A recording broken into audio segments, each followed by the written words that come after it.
Вітаю! В сьогоднішньому відео я хочу з вами поговорити про такий гриб, як дубовик. Взагалі дубовиками називають всі гриби, які мають червоний гіменофор, тобто низ шапинки, а також у яких відбувається процес автооксидації, тобто при пошкодженні тканин, при залапуванні або розрізі гриба вони синіють або зеленіють. Вони містять деякі речовини, які окислюються на повітрі, тому і відбувається цей процес. Конкретно це в мене дубовик зернистоногий, тому що це основний з дубовиків, який зростає саме у мене тут в лісах. Хоча сьогодні я покажу вам і дубовик звичайний, ми їх зможемо з вами порівняти. Взагалі дубовиків багато видів. І один з найдемонізованих грибів, сатанинський гриб, також відноситься до дубовиків. По назві дубовик ви можете подумати, що ці гриби зростають тільки під дубами. Насправді вони утворюють мікоризу ще й з такими деревами, як бук, ялина, ялиця, липа, ліщина. Тобто в мішаних лісах велика вірогідність, що ви знайдете ці гриби. Видів дубовиків доволі багато. Найпопулярнішими це є дубовик зернистоногий, дубовик звичайний, який я вам сьогодні і покажу. Гриби-дубовики – це умовно їстівні гриби, тобто в сирому вигляді вони токсичні, тому вони обов'язково потребують попереднього відварювання хвилин 15-20 зі зливом води, а далі можна готувати ці гриби, як ви забажаєте. І смажити, і тушкувати, запікати. Найпопулярніше, що з них готують, це консервують, тому що дубовики, окрім того, що вони синіють на зрізі, вони після відварювання мають дуже гарного яскравого лимонного кольору м'якоть, а також пружну щільну консистенцію, яка зберігається і після приготування, що цікаво не тільки у молодого гриба, але навіть якщо ви знайдете і вже крупні шапинки. Гриби доволі крупні виростають, можуть бути до 20 см в діаметрі. А тепер давайте я вам покажу дубовик зернистоногий ближче. Має темного кольору шапинку, наближену до шоколадного, оксамитову. Дуже гарний гриб, але через такий колір їх іноді складно шукати, тому що колір шапинки спливається з кольором навколишнього листя торішнього. Ось можете побачити. І треба набити око, щоб збирати ці гриби. Ось, наприклад, тут під листочками були гриби. І можете побачити, як трохи відрізняється колір шапинки. Чому ж він зернистоногий? Тому що можна побачити ніжка вся, наче всіяна цяточками. Потім, коли гриб виростає, ці цяточки розтягуються, і тоді вже не така гарна ніжка, як от зараз вона виглядає у молодого гриба. Звісно ж, яскравого червоного кольору гіменофор. Ось тут від мого залапування пальцями ніжка посиніла. Зараз ми розріжемо гриб, і ви побачите, як миттєво м'якоть також набуває такого ж самого кольору.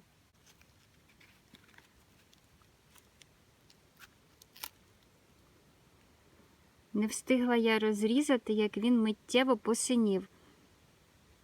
В шапинці в нього м'якоть біла, хоча тут цього зараз вже не видно, вона вся синя.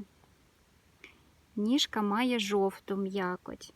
І саме після відварювання оцей синій колір йде у відвар, а лишається гарний яскравий жовтий, лимонний. Особливо, якщо зварити гриб не розрізаним, а цілим, а потім вже після приготування його розрізати.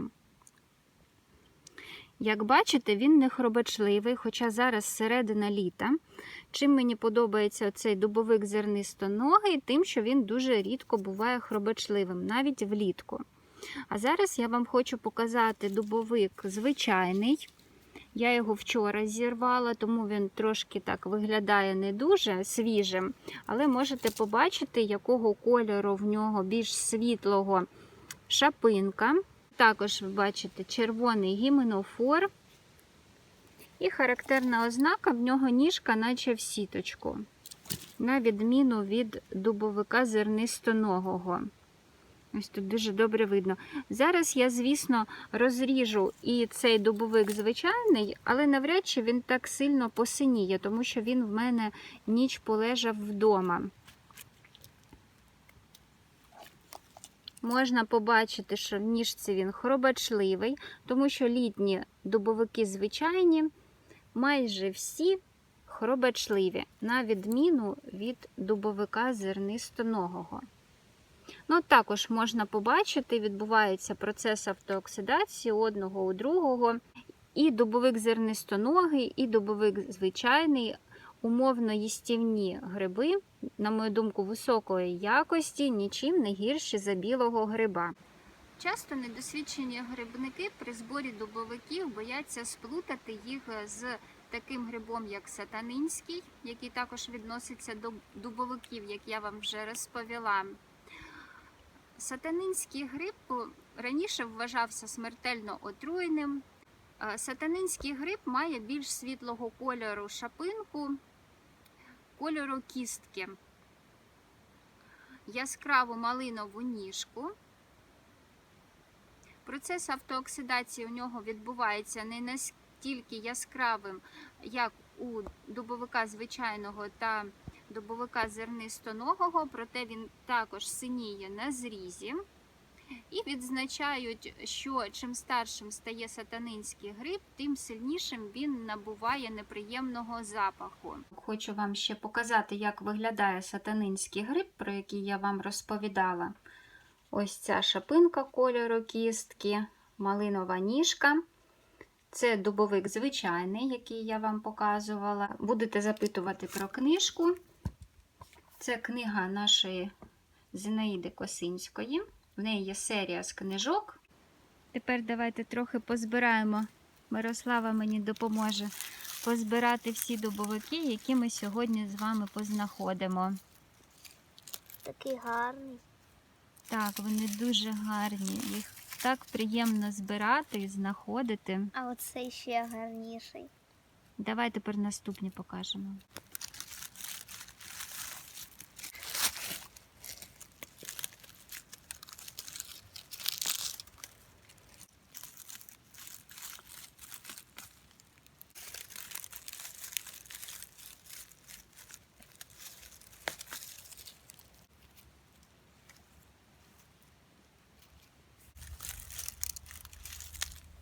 Часто дубовики зростають не одиничними, як тут ви бачите. Їх легко знаходити після того, як їх поїли слимаки або равлики, тому що тоді верх шапинки стає жовтого кольору, от, наприклад, як тут.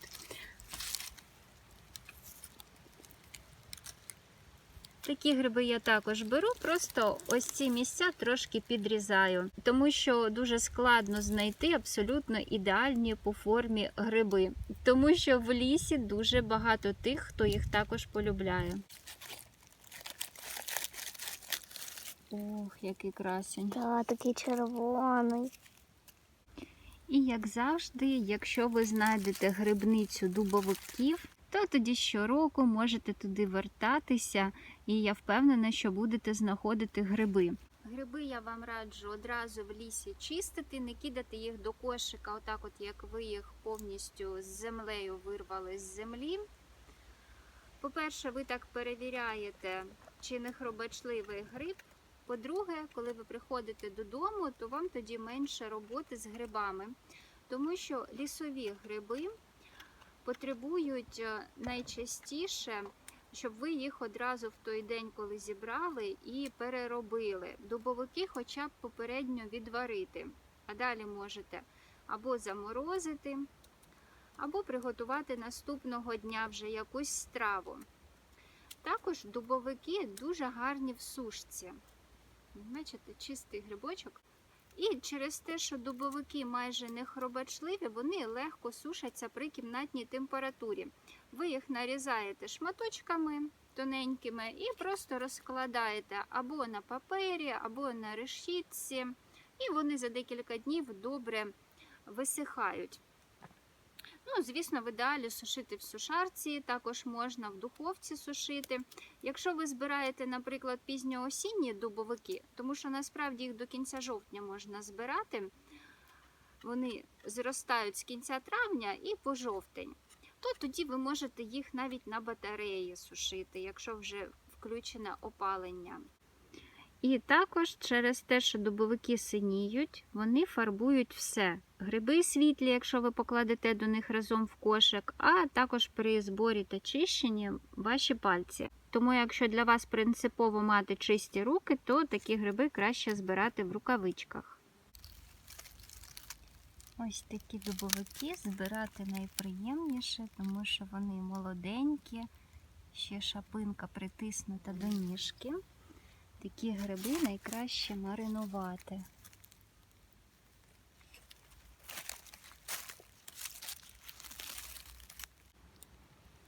І ще трохи з вами позбираємо ці прекрасні гриби. Знову в мене тут стежинкою вони зростають. Просто ідеальні красунчики.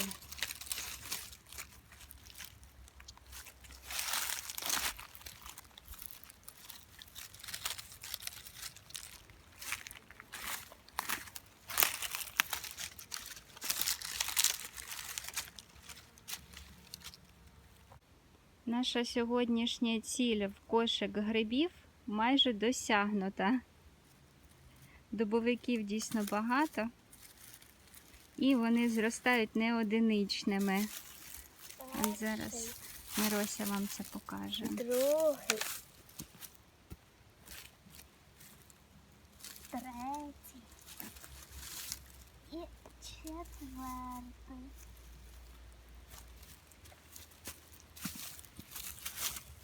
Такі гарні.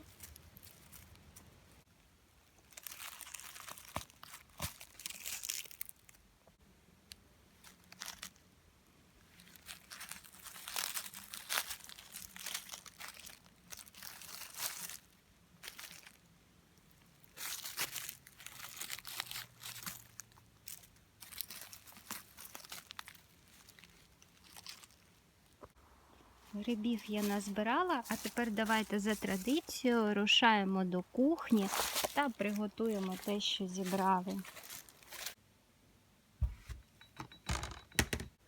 Ось таку прекрасну дріботу я буду маринувати. Спочатку грибочки я помию. І взагалі, якщо ви плануєте не сушити гриби, то обов'язково спочатку миємо, чистимо і відварюємо ці гриби. Як ви бачили, гриби я максимально відчищала від бруду ще в лісі, тому особливо вимивати їх тут мені і не знадобиться. Єдине, що тут ще трошечки біля ніжки пошкрябаю ножем і все.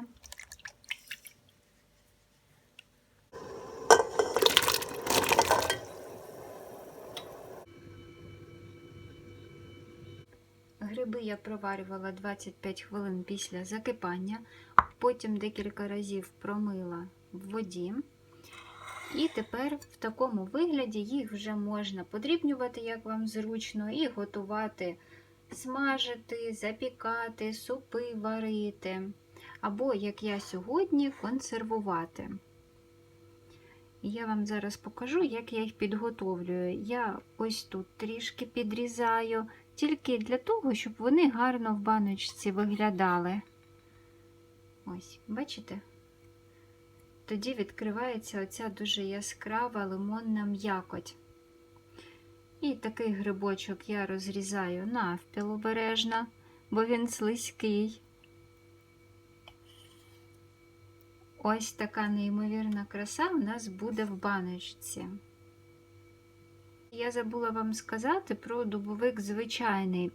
В літературі зазначається, що саме цей вид не можна поєднувати з алкоголем, так само, як і гнойовик сірий. Може викликати підвищене серцебиття, блювоту, нудоту. В При маринуванні грибів я їх попередньо не підсолюю, коли перший раз проварюю. Але якщо я планую готувати з них страву, то тоді я їх обов'язково варю в добре підсоленій воді.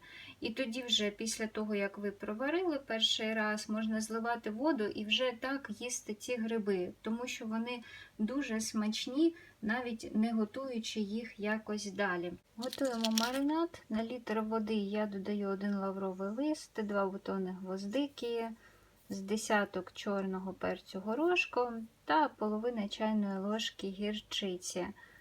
Ще я додаю декілька духмяних перців, але сьогодні в мене їх не було. Та 2 столові ложки солі без гірки.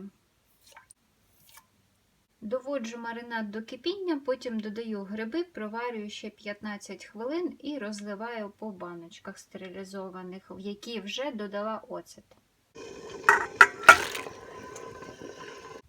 В стерилізованих баночках в мене вже оцет знаходиться з розрахунку столова ложка на півлітрову банку. І тепер наповнюю баночки маринадом з грибами.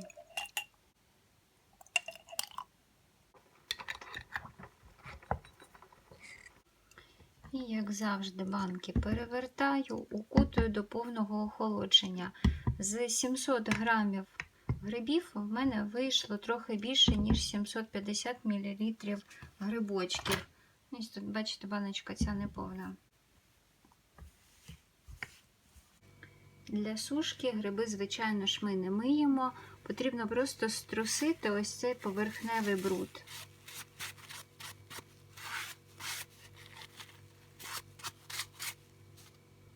Та повідрізати частинки, які нам не подобаються. Далі я відділяю ніжки від шапинки і нарізаю зручними мені шматочками. Нарізаю приблизно 4-5 мм шириною.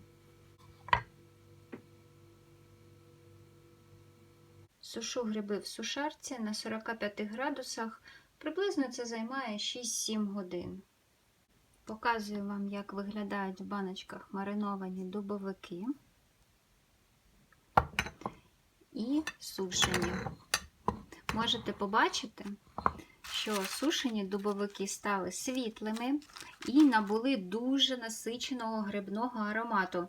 Взимку я полюбляю їх використовувати, коли готую вареники з картоплею та грибами, або пиріжки, або просто так смажити. Просто заливаєте звичайною холодною водою, хвилин 15 вони настоюються, потім відварюєте 5 хвилин, воду зливаєте, гриби промиваєте і далі вже використовуєте, як бажаєте. Сподіваюсь, відео було цікавим та корисним. Я бажаю нам всім миру. Миру над головою, в душі, в серці. До нових зустрічей у лісі.